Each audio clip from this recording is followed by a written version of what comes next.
Chairman, you can start the meeting, thank you.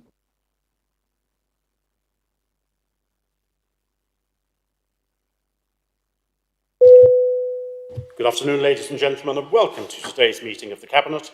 Welcome also to those members of the public and press who continue to join us via the live stream to YouTube.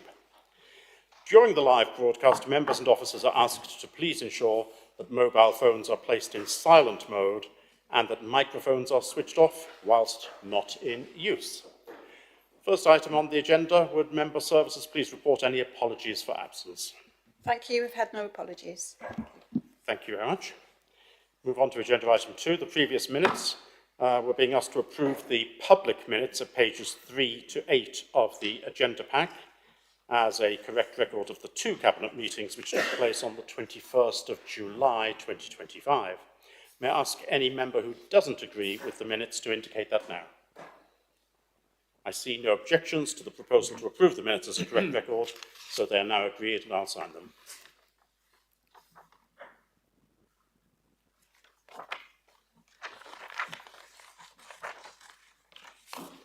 Thank you. Right, move on to agenda item 3. There aren't any urgent items. Agenda item 4.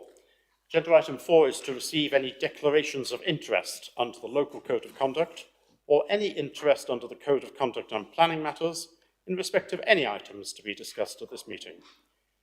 If anyone has anything to declare, would you please inform the meeting now?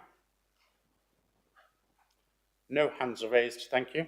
If anything occurs to any member during the course of the meeting, please do raise your hand and declare an interest as quickly as possible. Thank you.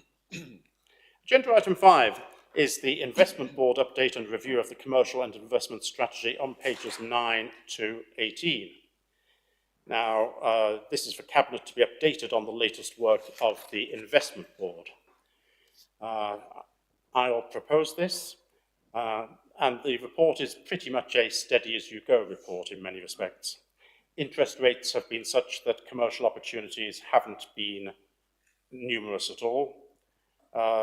We have a capacity issue that the 2 sites we're already working on take up a significant proportion of the available capacity that we've got, and officer capacity is also now taken up on Fenland and Spire.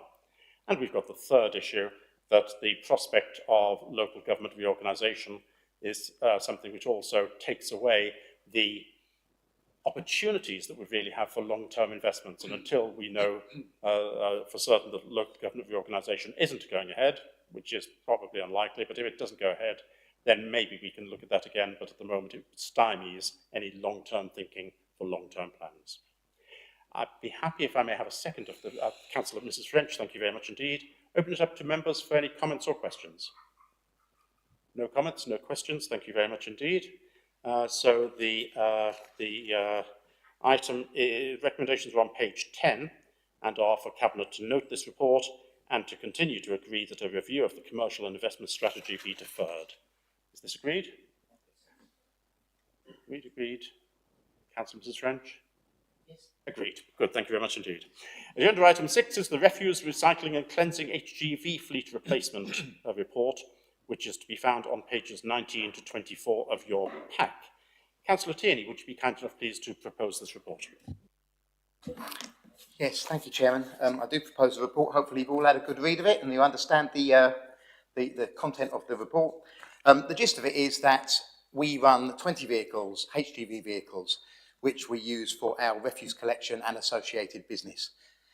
It's a vital part of what we do, and the people of Fenland, I think, respects the work that our teams do in this area. Of course, with all such vehicles, as they get older, they do need replacement. And as you will see in the report, we work quite hard to make sure that we get the best and longest use out of these vehicles that we can. But we must replace them. We run risks of interruptions which would affect Fenland people greatly.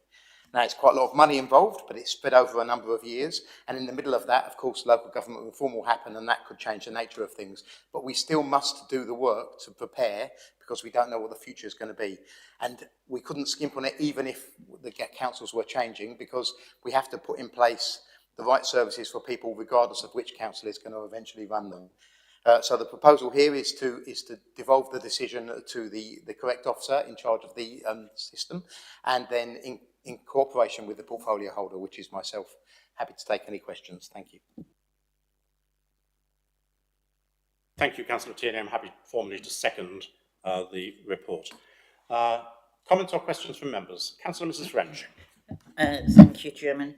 Yeah, I fully support this. I remember many years ago, over a Christmas period, we had no vehicles because they all broke down because they were sold. And we did say at the time, and it was probably about 18, 20 years ago, that we must keep these vehicles up to date so that would never happen again. So I fully support this. Thank you. Any other comments or questions from members? Councillor Miss Hoyle. Yeah, just to say that I've lived under 4 different local authorities, and I have to say that Fenland Refuse Service has been the best out of all of those. I think we run an exemplary service here, and I don't think we want to run any risks of that ever failing, so I think we need to do this. Thank you very much, and I think I'd like to reaffirm both the work which is done by those who are out on the streets working the lorries, and also the work done at managerial level here at Fenland. Both of them work extremely well, and we get very good results as a result of that. There's never any room for complacency, of course, but I have to say that you're correct that this is one of the better local authorities in the country by far when it comes to the refuse collection service. Any other comments or questions from anyone, please? No, then I'll just make 1 or 2. I'm more than happy for the very specific recommendation to procure the 4 vehicles for delivery in April 2026. When it comes to 27, 28 and 28, 29, I'm happy for these to be added to the medium-term financial strategy as is requested. But we do need to bear in mind that for 28-9, it may be, and I'd emphasise the may be, that we won't have the legal capacity to make that decision by ourselves. It may be necessary for that to go through a shadow authority as well. Maybe, we don't know. So just putting that on the table. And for 27-8, it must be dependent upon what the actual arrangements are for us to be able to obtain the vehicles in a cost-effective way. But that's for a year's time to consider, or almost a year's time to consider. But other than making those comments, I'm more than happy with all of the recommendations which are in front of us. Councillor Tierney, do you want to sum up? Yes, thank you. Councillor Hoy asked me why I stood up. I don't know, I just like to. So yeah, thank you very much for that, for all your support. It's obviously a really important thing. We've got to do it. We've got to make the plans for the future because we don't know what's going to happen. We do get 10 years usage out of most of our vehicles, which is great for vehicles that are working so hard like these ones do. And some of the smaller vehicles, even longer than that, up to 15 years. So I think we get great usage out of them. I don't think anyone can say that we are needlessly spending money. This is vital for the services of Finland. Thank you. Thank you very much indeed. So the recommendations are to approve the procurement of the 4 HGV vehicles for delivery in April 2026 as part of the ongoing fleet replacement plan. These are recommendations we're making to full council, of course. To recommend to council that this vehicle and capital requirement for 27-8 and for 28-9, and for these requirements to be added to the medium-term financial strategy. To recommend to council the delegation of the procurement of these vehicles to the corporate director with responsibility for environmental services, through existing procurement frameworks or mini-tender as required, in consultation with the portfolio holder responsible for street sweeping, recycling and refuse collection, and to note that the total value of required vehicles that will need to be ordered within the next 24 months is expected to be in the region of £2.56 million. The Chief Finance Officer will determine the best value means of financing these necessary vehicles. Those in favour, please show. And that is agreed unanimously. Thank you very much indeed, members. Agenda item 7 is the draft 6-month Cabinet Forward Plan, which is to be found on pages 25 to 26 of the pack. Are there any questions or comments? Councillor Mrs. French. Yeah, thank you. I don't see anything. I know we have a meeting in a couple of weeks' time with regard to civil parking enforcement, so I don't see anything on the forward plan for that. So hopefully that can be fixed in. And also, I've been in discussion with regard to an orchard in Wisbeach Park. That needs to come to Cabinet as well at some stage. Thank you for that. If you could inform officers once the details are available for that, then it can be slotted in as appropriate. And I think we all are looking forward to the opportunity of taking CPE forwards as soon as it's possible for a report to come before us. Thank you.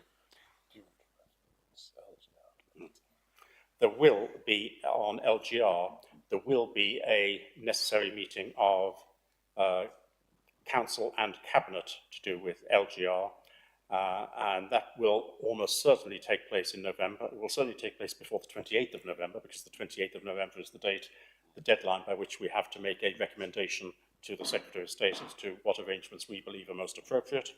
But that will be taking place. We just don't yet have a date. That will be organised shortly and will be circulated to all members. Right, well, thank you. The forward plan is therefore noted for information.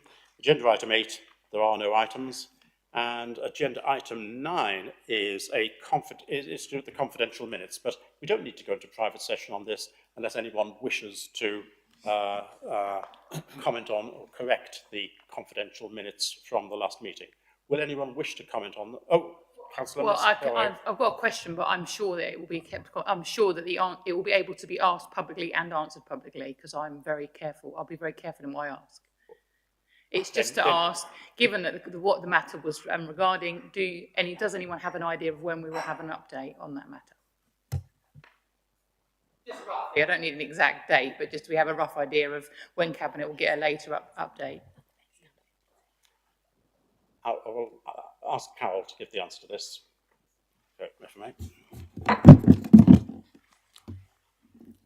We're expecting an update from a formal update to come to the next Cabinet meeting in October. Okay, thank you.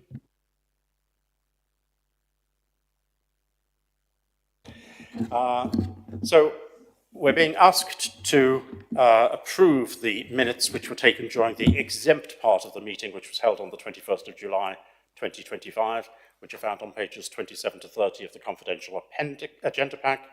Does anyone else have any comment to make? If not, are members happy to agree those as being a correct record? Yes? All happy? Yes, that's agreed unanimously. Thank you very much indeed. As there's no requirement for further discussion, the minutes are agreed. I'll sign them. And that marks the end of the meeting. I declare the meeting to be closed, with the next meeting of Cabinet scheduled to take place on the 13th of October at 4 p.m. Thank you very much indeed for your attendance, members.